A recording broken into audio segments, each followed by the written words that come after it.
धाराशिवमध्ये स्त्री रुग्णालयामध्ये स्टोरेज युनिटचं उद्घाटन झालंय। हे राज्यातल्या पहिल्या आणि देशातील 7वं स्टोरेज युनिट मानलं जातं।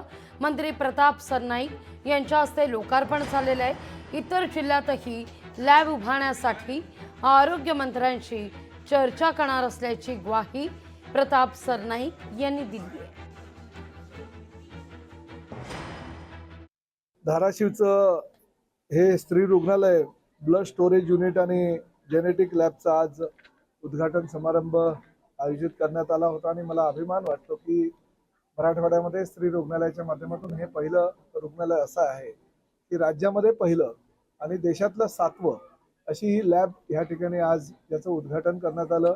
ह्या हॉस्पिटलमध्ये महिन्याला 462 डिलिव्हरी केल्या जातात आणि त्याचबरोबर 4000हून अधिक ओपीडीचे रुग्ण ह्या ठिकाणी तपासणीसाठी येत असतात। म्हणजे तसं धाराशिवमध्ये असलेल्या ह्या रुग्णालयाचा फायदा मराठवाड्यासह आसपासच्या परिसरातील जनतेला सुद्धा मोठ्या प्रमाणात होत असतो। लोकशाही मराठी ऐका, पहा, जागरूक रहा।